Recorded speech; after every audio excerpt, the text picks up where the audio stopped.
What would you do if the child you mourned for 12 years suddenly gave you 3 reasons to believe in miracles? When billionaire Richard Holloway discovers 3 terrified children hiding in his truck during a storm, he has no idea they're about to shatter everything he thought he knew about his past. These aren't just any children. They're his grandchildren, sent to him by the son he buried over a decade ago. But if his son Daniel died in that warehouse fire 12 years ago, how do these children exist? And why are dangerous men still hunting them? This is a story about second chances, deadly secrets, and the redemptive power of family. It's about a man who built an empire but lost what mattered most, and 3 brave children who gave him one last chance to get it right. Before we begin, let us know where you're watching from in the comments below. And if you believe everyone deserves a second chance at redemption, hit that subscribe button and share this video with your friends and family. Our stories are packed with powerful life lessons and emotional journeys that remind us what truly matters. Now, let's dive into Richard's story. The truck lurched to a stop, tires grinding against wet asphalt as rain hammered the roof like 1,000 desperate fists. Richard Holloway barely looked up from his phone, his jaw tight with the kind of exhaustion that came from 30 years of board meetings, hostile takeovers, and carefully managed smiles that never reached his eyes. "Sir." His driver's voice cut through the storm's roar. "There's something in the cargo bed." Richard's fingers froze over his screen. What? A noise. Like scratching. The billionaire's eyes narrowed. At 67, Richard Holloway had built an empire that spanned 3 continents. He'd negotiated with presidents, destroyed competitors, and learned to trust his instincts above all else. Right now, those instincts were screaming. "Stay here," Marcus said, already reaching for the door. "No." Richard's voice was sharp. "We both go." The rain soaked through Richard's $5,000 suit the moment he stepped outside. Thunder rolled across the Manhattan skyline as both men approached the back of the truck. Marcus pulled out his phone, activating the flashlight. The cargo bed should have been empty. They'd just left a charity gala where Richard had written checks with more zeros than most people saw in a lifetime. The scratching came again, softer now, almost afraid. Marcus unlatched the cover and pulled it back. 3 pairs of eyes stared up at them from the darkness. Children. 3 of them, huddled together like abandoned puppies, soaked to the bone and shaking so violently their teeth chattered. 2 boys and a girl, no older than 10, maybe 11. Their clothes were torn, their faces smudged with dirt and something that looked like dried blood. "Jesus Christ," Marcus breathed. Richard's heart slammed against his ribs. In all his years, through every corporate battle and personal tragedy, he'd learned to keep his face neutral. But this shattered something inside him he thought had died long ago. The oldest boy shifted, placing himself between his siblings and the 2 men. His eyes were dark, intelligent, and filled with a fear that Richard recognized. He'd seen that same look in a mirror once, decades ago, when he was young and hungry and desperate to prove himself. "Please," the boy whispered, his voice cracking. "Please don't send us back." Richard crouched down, ignoring the rain, ignoring Marcus's warning hand on his shoulder. "Send you back where?" The girl clutched her brothers tighter. She couldn't have been more than 9, but her eyes held a wariness that belonged to someone much older. "Anywhere. Nowhere. Just, please. How did you get in my truck?" The second boy finally spoke, his voice barely audible over the storm. Dad said you'd help us. He said if anything happened, we should find you." The world tilted. Richard's throat closed. "What did you say, our dad?" The oldest boy's hand moved to his chest where a burned silver chain hung around his neck. Even in the dim light, Richard could see the shape of it, a twisted, melted cross with initials that made his blood run cold. "He told us your name. Richard Holloway. He said you'd know what to do." Marcus grabbed Richard's arm. "Sir, we need to call the police." "No." All 3 children screamed in unison, scrambling backward in the truck bed. The girl started crying, huge silent tears streaming down her face. "No police," the oldest boy said desperately. "Please, No police. They'll find us. They always find us. Richard's mind was racing, his heart pounding so hard he could hear it over the thunder. That necklace. He knew that necklace. He'd given it to someone once, a lifetime ago, during an argument he'd give anything to take back. Get them in the car, Richard said quietly. Sir. Now, Marcus. The drive to Richard's penthouse was silent except for the rain and the occasional sniffle from the children. Richard sat in the back seat with them, acutely aware of how they pressed themselves against the opposite door, ready to bolt. The girl's eyes kept darting to the door handles. The boys watched him with a mixture of hope and terror that made his chest ache. When they arrived, Richard's building staff tried to maintain their professional composure, but he saw the shock in their eyes. He never brought anyone home. Not business associates, not friends. He didn't have friends, and certainly not 3 terrified, filthy children who looked like they'd been living on the streets. Prepare the guest rooms. Richard ordered his house manager, Helen, a woman who'd worked for him for 15 years and knew better than to ask questions, and bring food. Warm food. Soup, bread, whatever children eat. Helen's eyes widened, but she nodded. Yes, sir. The children stood in his marble foyer like ghosts, dripping water onto his imported Italian tiles. They didn't gawk at the artwork, or the chandelier, or the floor-to-ceiling windows overlooking Central Park. They just held hands and waited. Richard realized they were used to waiting, used to being quiet, used to being ready to run. Come on, he said, gentler than he'd spoken in years. Let's get you dry. The oldest boy didn't move. You're not going to call anyone? No. Promise. Richard met his eyes. I promise. 30 minutes later, the 3 children sat around Richard's dining table, wrapped in blankets that dwarfed their small frames, eating soup with a desperation that suggested they hadn't had a real meal in days. Richard watched from the doorway, his own food untouched, his mind churning through possibilities that all led to the same impossible conclusion. Helen approached him quietly. Sir, shouldn't we contact child services? No. But, Helen. Richard's voice was steel wrapped in silk. No one can know they're here. No one. Do you understand? She hesitated, then nodded. Yes, sir. When the children finished eating, the girl finally looked at Richard directly. Thank you. Her voice was small but clear, and it cracked something else inside him. What are your names? The boys exchanged glances. The oldest shook his head. We're not supposed to tell anyone. Your father told you to find me, Richard said carefully. That means he trusted me. So you can trust me too. You knew our dad? The girl's eyes lit up with desperate hope. Richard's throat was so tight he could barely speak. Maybe. What? What was his name? The oldest boy's hand went to the necklace again. Daniel. Daniel Holloway. The room spun. Richard gripped the back of a chair, his knuckles white. Daniel. His son. His only child. The boy he'd failed. The man he'd driven away. The ghost that haunted every success and every sleepless night for the past 12 years. Sir. Helen's voice seemed to come from very far away. Are you all right? He wasn't. He would never be all right again, because Daniel was dead. His son had died in a warehouse fire 12 years ago. His body burned beyond recognition. Nothing left but dental records that confirmed Richard's worst nightmare. He'd buried an empty coffin and spent a decade telling himself it wasn't his fault, that he couldn't have known, that the last words between them didn't matter. But if Daniel was dead, how could these children exist? We should call the police, Marcus said quietly from behind him. This is beyond. No. Richard's voice was raw. Everyone out. Now. Helen, Marcus, everyone. Leave us, sir. Out. When the door closed, Richard turned to the children.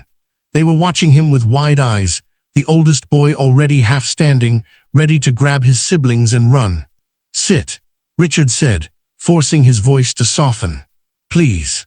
I'm not going to hurt you. They sat slowly, hands still clasped together. Richard pulled out a chair and collapsed into it. His hands were shaking.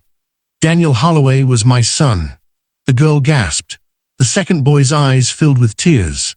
But the oldest just nodded, like he'd known all along. Was? His voice broke on the word. Dad's really dead.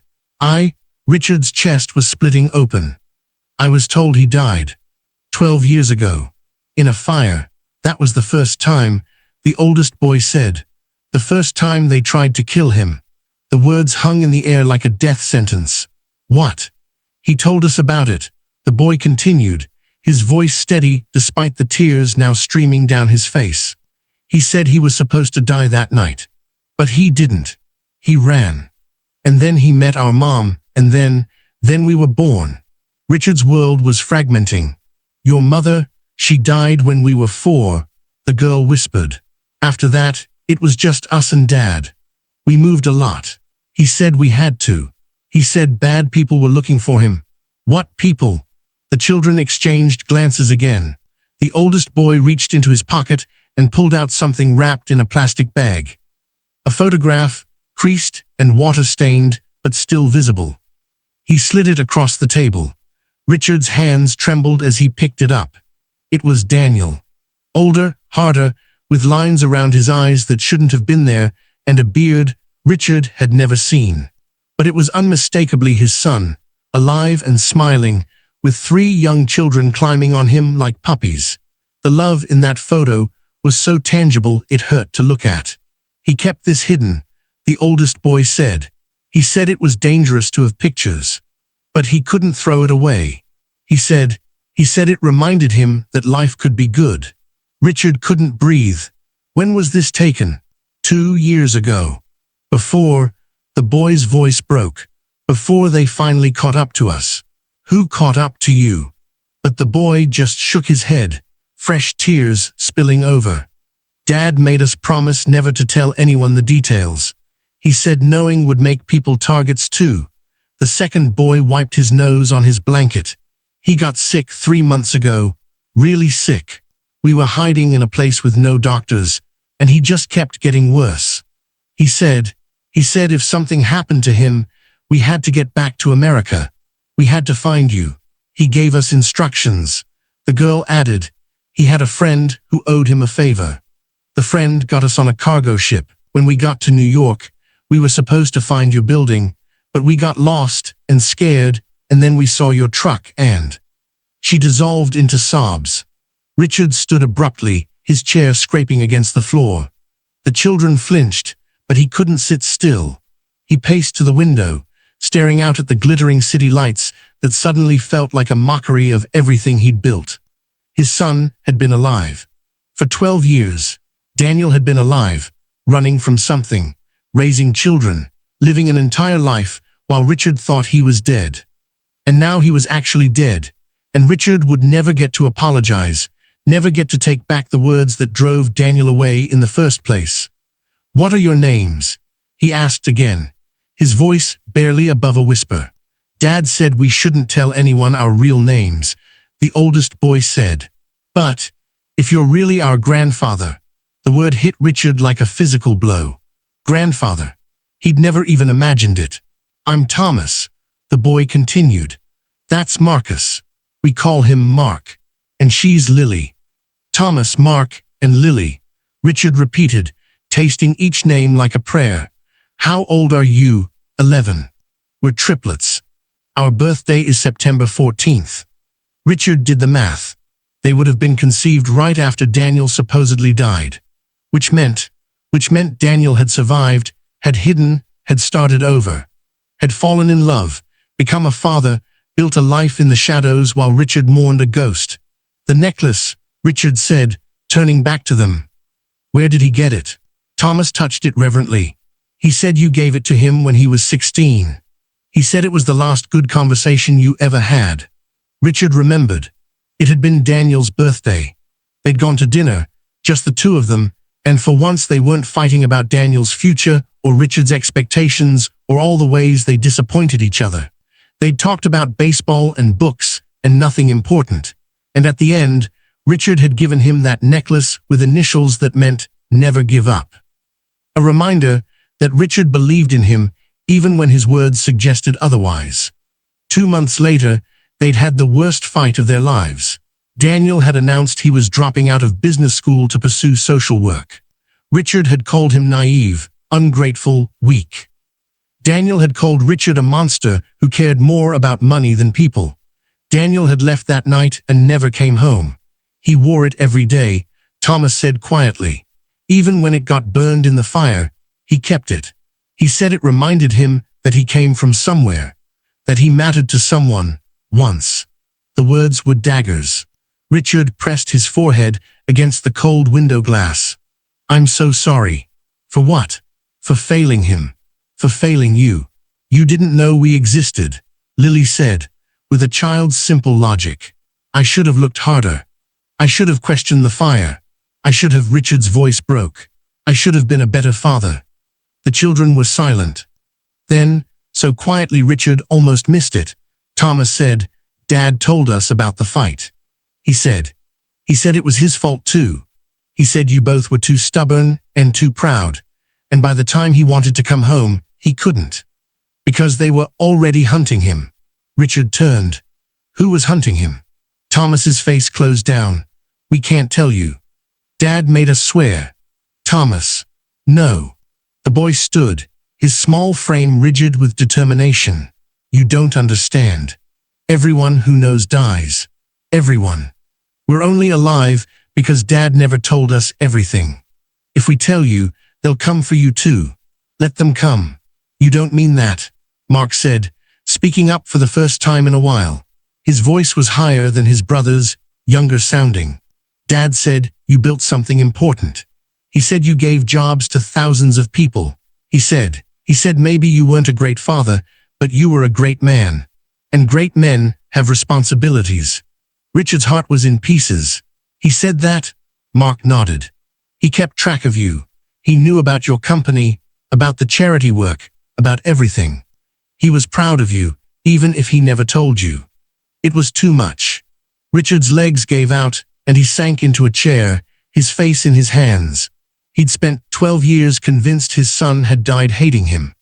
12 years of regret and guilt and late-night whiskey that never quite numbed the pain. And now these children were telling him Daniel had been proud. Sir. Helen's voice came through the intercom. I've prepared the guest rooms. Should I show the children? Richard looked up at the three faces, watching him with exhaustion and weariness and something that might have been hope. They were so small, so fragile, so utterly alone in the world except for him. Yes, he said hoarsely. Please. But when Helen arrived, the children hesitated. We stay together, Thomas said firmly. We don't split up. Ever. Then one room, Richard decided. The master guest suite.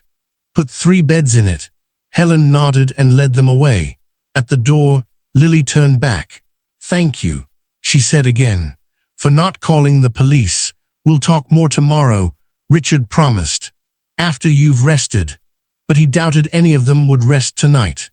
Alone in his dining room, Richard picked up the photograph again, studying his son's face. Daniel looked happy. Tired, weathered, clearly living rough, but happy. The kind of happiness Richard had never managed to find despite all his wealth and power. His phone buzzed. Board meeting minutes. Stock reports. A reminder about tomorrow's merger negotiation. Richard turned it off. For the first time in 40 years, the empire could wait. He had grandchildren to protect. The next morning, Richard woke at dawn after 2 hours of fractured sleep. He found the children already awake, sitting together on one of the beds, whispering. They fell silent when he knocked. Breakfast, he offered. They followed him to the kitchen like wary animals, keeping distance between themselves and him. Helen had prepared pancakes, eggs, bacon. A feast that the children attacked with the same desperation as last night's soup. Richard watched them eat, noting details he'd missed in the chaos. Thomas had a scar on his left forearm. Mark's hands were calloused beyond his years. Lily flinched at sudden movements. These children had lived through things no child should experience.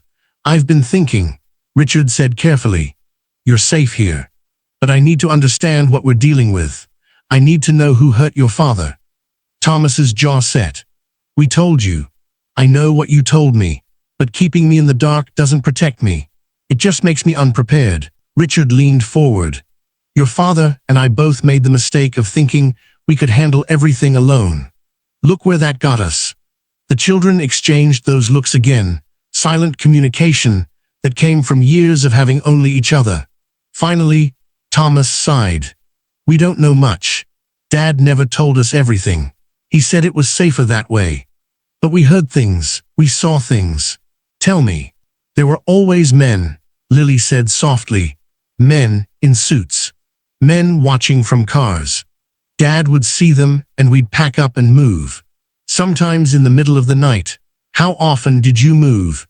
Every few months, Mark said. Sometimes more. We lived in 17 different places that I remember. 17 homes in 11 years. Richard's chest ached. Dad worked odd jobs, Thomas continued. Construction, mostly. He was good with his hands, but he always used fake names. He said his real name was dangerous. Did he ever say why, once? Thomas's voice dropped. I was 8. We were in a motel in Texas and Dad was having a nightmare. When he woke up, he was crying. I asked him what was wrong and he said he'd seen something he shouldn't have. Something about money and bad people and your company. Richard's blood ran cold. My company? He wouldn't explain. He just said the fire wasn't an accident.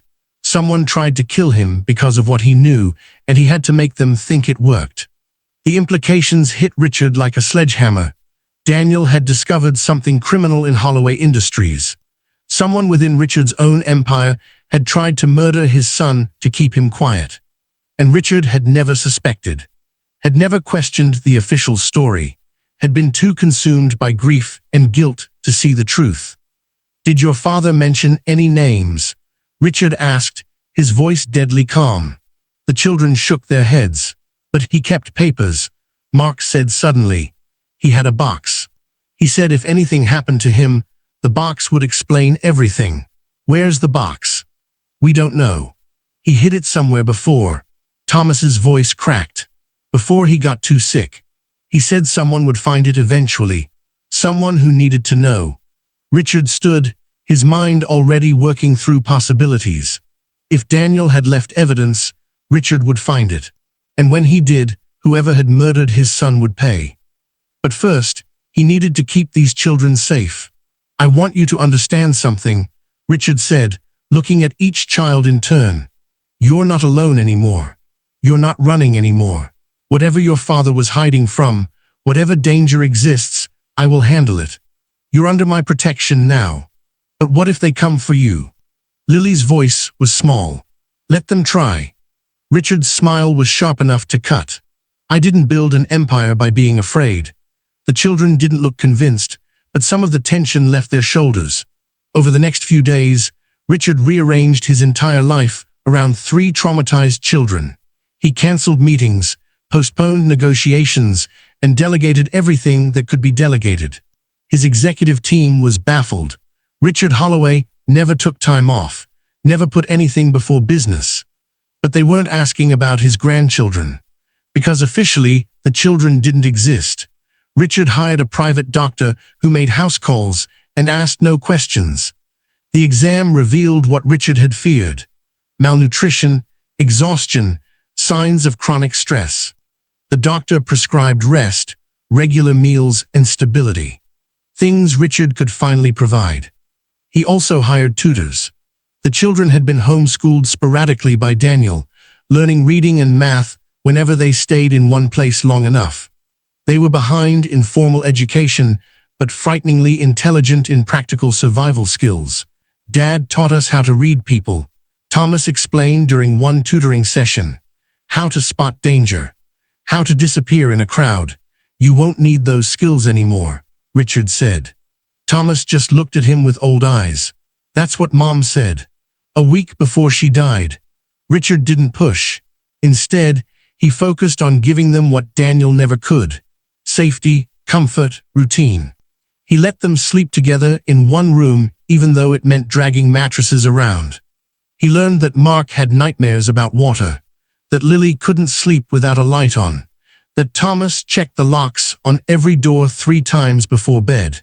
He learned that they were whip-smart and funny and brave beyond measure, that they protected each other with a ferocity that put his corporate warriors to shame, that they'd learned to love despite everything trying to teach them fear. And slowly, carefully, they began to trust him.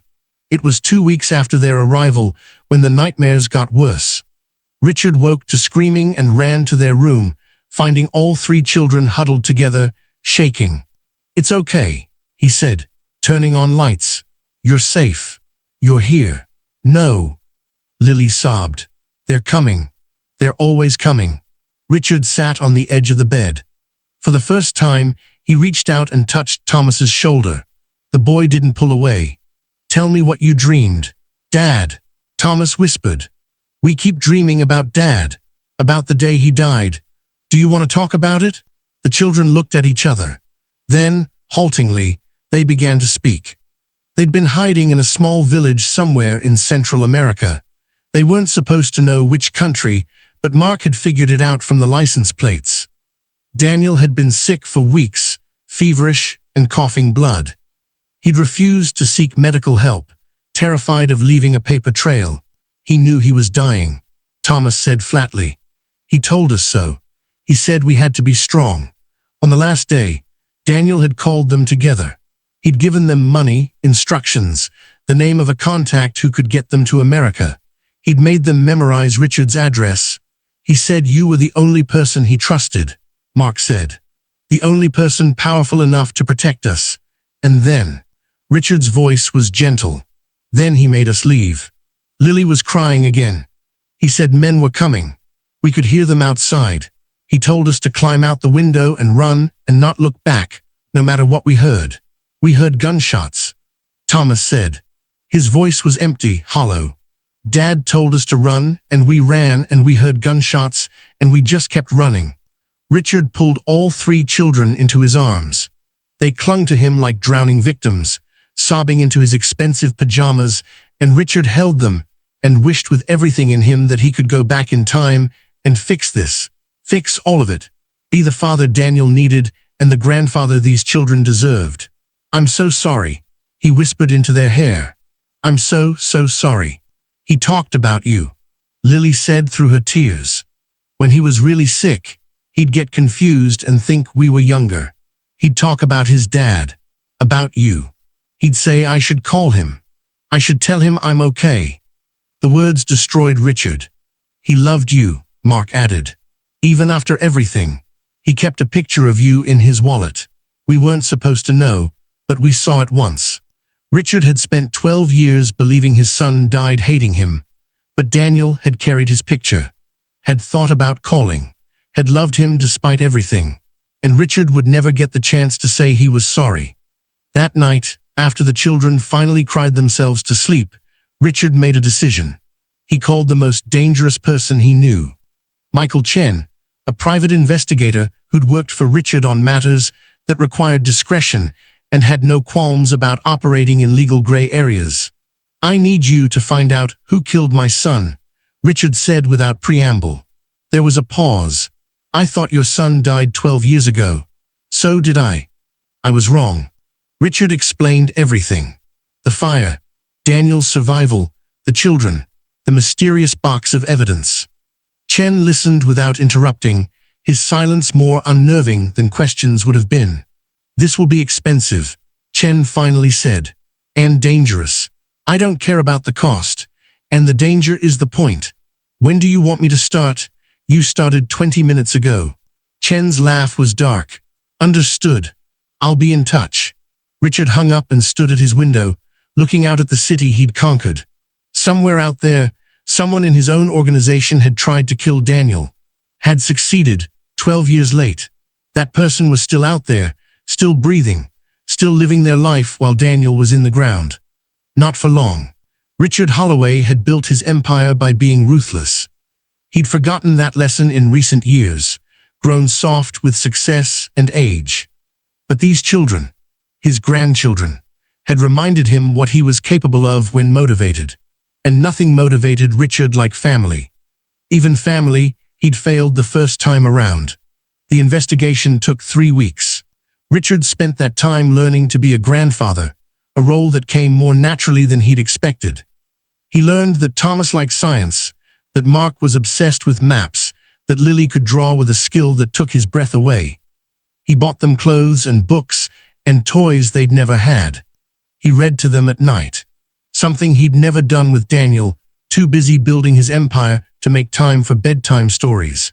He taught them chess and listened to their dreams and slowly, gradually, saw them transform from frightened ghosts into actual children. But the shadows never fully left their eyes. "Do you think Dad's in heaven?" Lily asked one night. Richard, who hadn't believed in anything beyond balance sheets and market shares for decades, said, "Yes, I do. Will we see him again? Someday. But not for a very long time." "Good." Lily snuggled deeper into her blanket. "Because I'm not ready. I like it here." The simple words hit Richard harder than any business success ever had.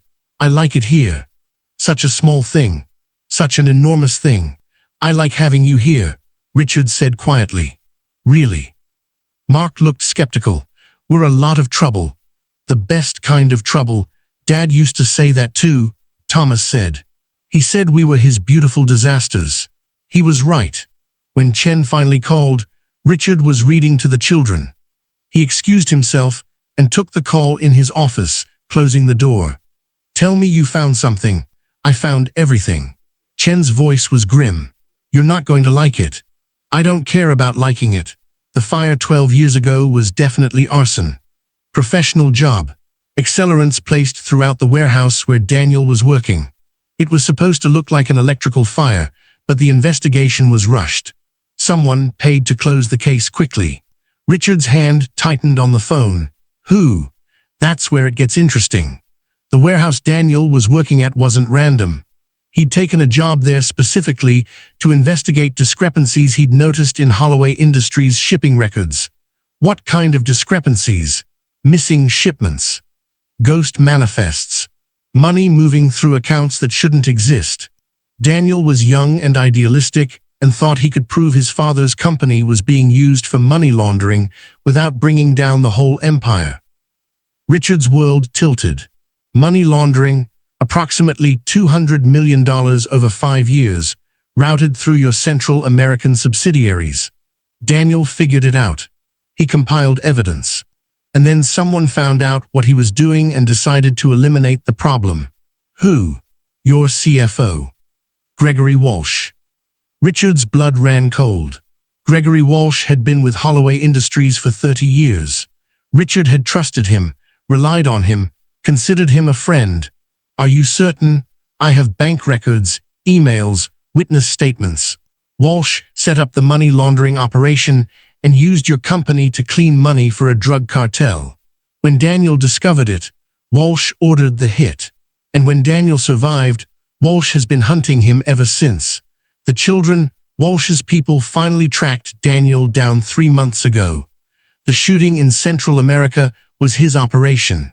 He's been trying to confirm Daniel's death and locate any evidence that might still exist." "The box." Richard breathed. "Daniel's box of evidence." "Yes. Walsh has to assume Daniel left proof somewhere.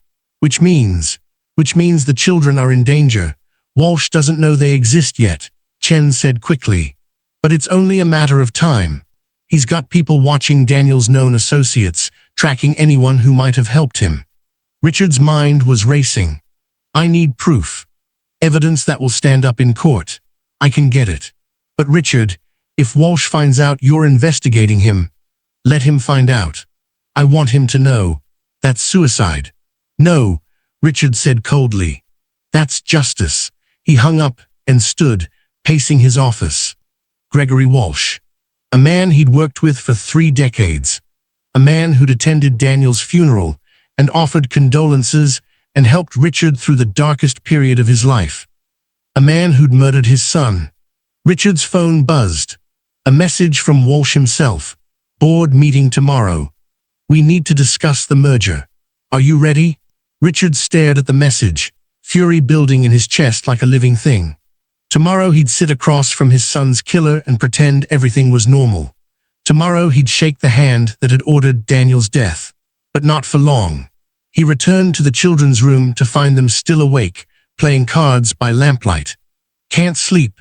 Richard asked. Thomas shrugged. "We're used to staying alert." Richard sat on the edge of Mark's bed. "I need to tell you something. I've been investigating what happened to your father." The children went still. "I found out who was responsible. It was someone in my company. Someone I trusted. Are you going to kill him?" Lily's voice was matter-of-fact, like she was asking about the weather. The question shocked Richard. "What? No, of course not." Why not? He killed Dad. Because that's not how we do things. We use the law. We use justice. The law didn't save Dad, Thomas said bitterly. The law didn't save Mom. The law doesn't save anyone like us. Richard realized with horror that these children had lived in a world where violence was the only justice they'd ever seen. Where authority meant danger and law meant nothing. "Listen to me." Richard looked at each of them. "Your father died so you could have a different life. A better life. Where you don't have to run, don't have to hide, don't have to hurt people to be safe. If I become a murderer, if I sink to that level, then what was it all for?" "But he'll get away with it," Mark protested. "People like that always do. Not this time." Richard's smile was hard. "I'm going to destroy him. Legally, publicly, completely. I'm going to take everything he has and make sure everyone knows what he did. That's real justice. And we'll be safe." Lily's voice was small. "You'll be safe. I promise." "Dad made promises too," Thomas said. "He broke them. Because he was alone and running and outmatched. I'm none of those things." Richard met Thomas's eyes. "I failed your father once. I won't fail him again. I won't fail you." The next morning, Richard walked into the boardroom like he was heading to war. Gregory Walsh was already there, impeccably dressed, smiling warmly. "Richard, good to see you. You've been scarce lately." "Family matters," Richard said, shaking the hand of the man who'd murdered his son. It took every ounce of self-control not to break Walsh's fingers. The meeting was torture. Richard listened to Walsh present financials, discuss the merger, outline growth projections. The man was brilliant. Richard had always known that. Brilliant and absolutely soulless. When the meeting ended, Richard lingered. "Gregory, a word?" Walsh stayed behind, curious. "What's on your mind?" "I've been reviewing some old files. Financial discrepancies from about 12 years ago." Walsh's smile didn't waver, but something shifted in his eyes. "Oh? Anything concerning? Potentially. Missing shipments. Ghost accounts. That sort of thing. I'm sure there's a reasonable explanation. Our Central American operations were still new then. Growing pains. I'm sure you're right." Richard stood. "I'm having my people look into it. Just to be thorough." "Of course. Let me know if you need anything." As Richard left, he felt Walsh's eyes on his back. Good. Let him worry. Let him wonder what Richard knew. Over the next week, Richard felt the walls closing in. Chen delivered more evidence. Bank statements, recorded conversations, testimony from witnesses who'd been paid to stay silent. It was enough to bury Walsh and unravel the entire money laundering operation. But Richard wanted more than Walsh. He wanted everyone involved. Every person who'd helped. Every person who'd known and stayed silent. He wanted them all to burn. The children noticed the change in him. At dinner one night, Thomas asked, "Are you okay?" "I'm fine." "You're not." Mark frowned. "You look like Dad used to look. All tight and angry." Richard forced himself to relax. "I'm just working through some things." "Is it about the bad man?" Lily asked. "The one who hurt Dad?" "Yes." "When will it be over?" "Soon." But soon turned into 2 weeks, then 3, as Richard and Chen built an airtight case. Richard went to the FBI with everything, but was told investigations take time. Warrants needed to be issued. Evidence needed to be verified. Time Daniel's children didn't have, because Walsh was getting nervous. Richard noticed the surveillance. Black SUVs that appeared near his building. Men in suits who watched a little too carefully. Walsh was trying to figure out what Richard knew and who else might know it. Richard increased security. He hired bodyguards who understood that protecting 3 children was the priority, not one billionaire. He installed cameras and alarms and made sure the children never left the penthouse without protection. "We're prisoners again," Thomas said one night, looking out at the city they couldn't safely visit. "You're protected," Richard corrected. "There's a difference." Dad said that too. Right before Mom died. The words haunted Richard. He was repeating Daniel's mistakes, keeping the children locked up, isolated, safe but not free. Was this any better than running? The answer came violently. Richard woke to breaking glass and shouting. His security team was yelling, alarms were screaming, and he could hear the children crying. He ran to their room to find his head of security, James, already there, gun drawn, blocking the door. "Stay back," James ordered. "There are men in the building. 4, maybe 5. Get the children to the panic room," Richard commanded. He'd installed one after the children arrived, a reinforced space with supplies and communications equipment. "Sir, you need to come too. I'm not hiding while someone attacks my home." Richard's voice was steel. "Get them safe, now." James hesitated, then nodded. He herded the terrified children toward the hidden door while Richard grabbed the phone. "I need police. Armed intruders at." A man appeared in the hallway, gun raised. Richard dove as the weapon fired, the bullet missing him by inches. James returned fire, driving the intruder back. "Go," James yelled. Richard ran to the panic room where the children were huddled. Thomas had Mark and Lily behind him, his face pale but determined. He was holding a heavy bookend like a weapon. "You were supposed to protect us," Thomas said accusingly. "I am protecting you." Richard sealed the door. "This room is impenetrable. Help is coming." That's what Dad said. And then, an explosion rocked the building. The lights flickered. Lily screamed. "What's happening?" Mark's voice was high with panic. Richard checked the security monitors. His team was fighting Walsh's men throughout the penthouse, but they were outnumbered. And Walsh himself was there, directing the assault like a military operation. "He's desperate," Richard said. "He knows I have evidence, so he's going to kill us," Thomas said flatly. "Just like he killed Dad." "No." Richard turned to face his grandchildren. "I won't let that happen. You can't stop it. Nobody can. Watch me." Richard opened a hidden panel and pulled out something he'd hoped never to use. A pistol he'd bought for home protection decades ago. He checked the chamber, his hands steady despite his racing heart. "What are you doing?" Lily whispered. "I'm going to end this." Richard looked at Thomas. "Lock this door behind me. Don't open it for anyone except me or the police. Understand? You're going to get killed. Maybe. But I'd rather die protecting you than live knowing I hid while you were in danger." Richard managed a smile. "Your father taught me that actually. Took me 12 years to understand the lesson." He slipped out before they could argue, hearing the door lock behind him. The penthouse was chaos. Smoke, shouting, gunfire.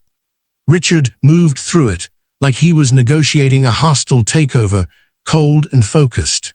He found Walsh in his office, going through files, looking for Daniel's evidence.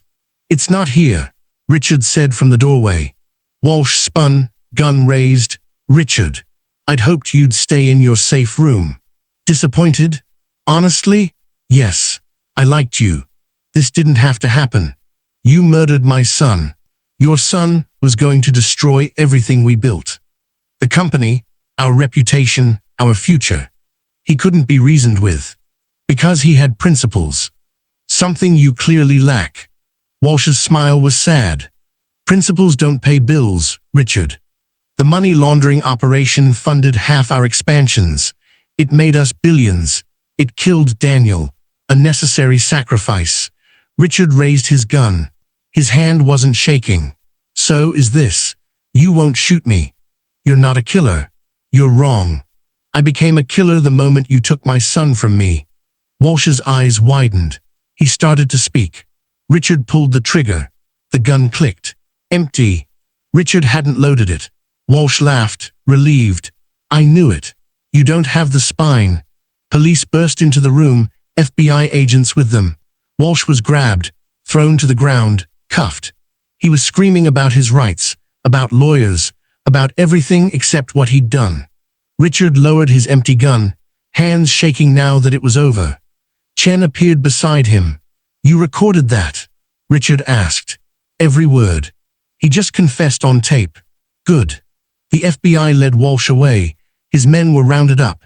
The penthouse was secured. And Richard finally allowed himself to collapse into a chair, his legs giving out. You took a hell of a risk, Chen said. What if he'd shot you? Then he'd have shot me. But at least the children would have been safe. They're asking for you. Richard stood and made his way to the panic room. When he opened it, 3 children threw themselves at him, crying and shouting and clinging like they'd never let go. I thought you were dead. Lily sobbed. I'm here. I'm here. It's over. Promise? Mark's voice was muffled against Richard's chest. I promise. Walsh is going to prison. All of them are. You're safe now. Thomas pulled back, studying Richard's face. You didn't really have bullets in that gun, did you? No. Why not? Because I meant what I said before. We don't solve problems by becoming monsters. We solve them by being better than the people who hurt us. That's what Dad always said. Your father was a better man than I ever was. But I'm trying to learn. That night, after the police left and the damage was assessed, and the children were finally asleep, Richard sat in his study with a glass of whiskey he didn't drink. He pulled out the photograph of Daniel, the happy, alive Daniel with his children. I got him, Richard said to the photograph. Walsh is going to pay. They all are. The trial took 6 months. Richard testified about Daniel's investigation, about the murder, about everything Walsh had stolen and destroyed. The evidence was overwhelming. Walsh got life in prison. His accomplices got decades. The money laundering operation was exposed, causing a massive scandal. Holloway Industries' stock plummeted. Investors panicked. The board demanded Richard's resignation. He gave it to them gladly. You're walking away? Chen asked, shocked. From everything you built. I'm walking away from blood money. The legitimate parts of the company will survive. The rest can burn. But your legacy? My legacy isn't a company. Richard looked toward the playroom where his grandchildren were laughing. It's them. A year after Walsh's arrest, Richard stood in a cemetery holding 3 small hands. They'd finally been able to have a proper funeral for Daniel, once the investigation closed. Richard had brought Daniel home. The headstone was simple. Daniel Holloway. Beloved son and father. Hero. You did good, Dad, Richard said quietly. You kept them safe. You raised them right. You did everything I failed to do, and I'm so proud of you. Lily squeezed his hand. He knows. How can you be sure? Because he told us. Before he died, he said if we ever found you, to tell you he forgave you. And that he hoped you could forgive him too. Richard's throat closed. There was nothing to forgive. The fault was mine. He didn't think so. He said you were both just people doing your best.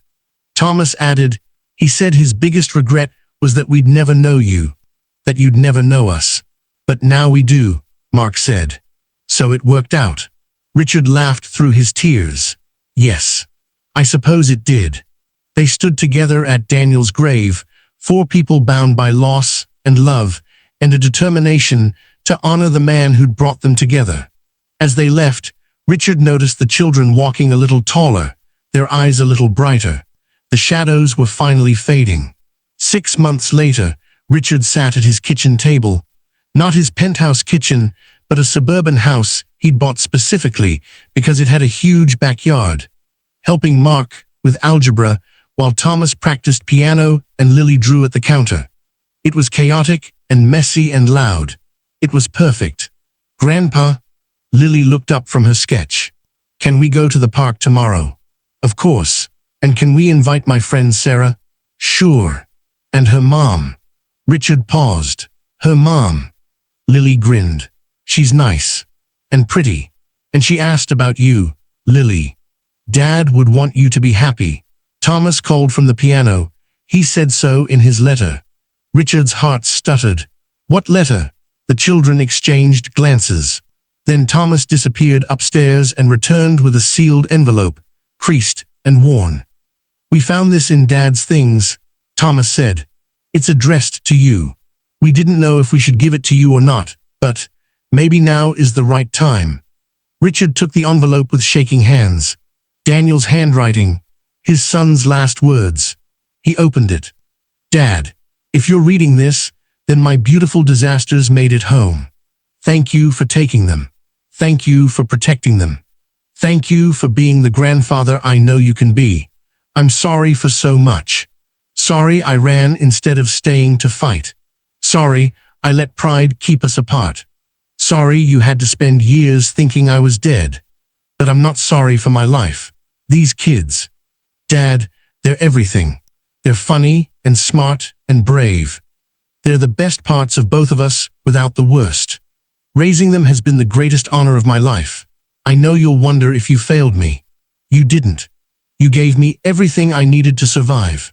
Strength, determination, stubbornness, and yes, love, even when we were too proud to say it.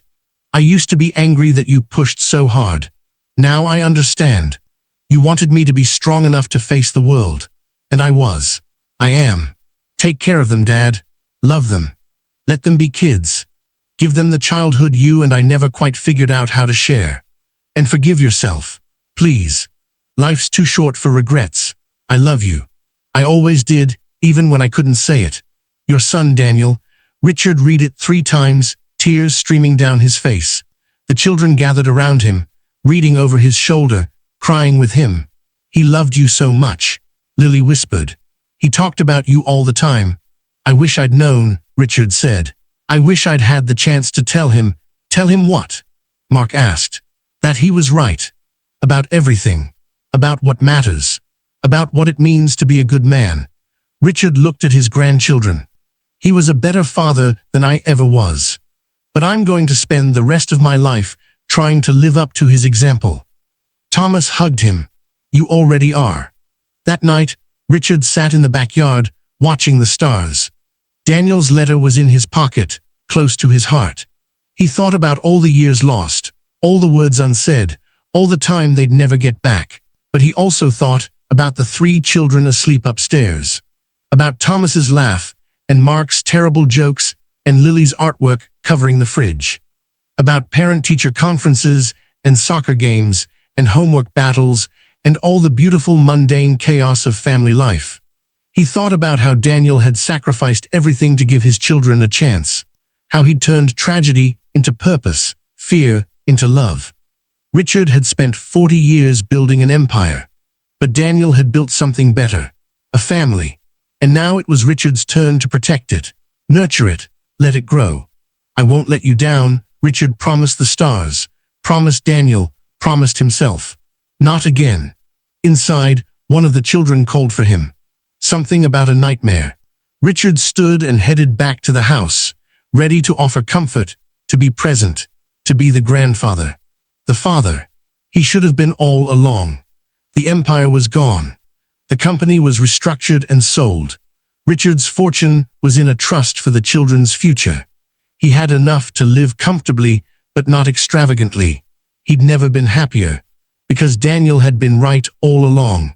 Success wasn't measured in dollars or stock prices or buildings with your name on them. It was measured in moments, in laughter at the dinner table, in bedtime stories and scraped knees and school plays, in 3 children who'd lost everything and found home. Richard Holloway had spent 67 years learning the wrong lessons. But he had however many years remained to learn the right ones, and 3 incredible teachers to show him the way.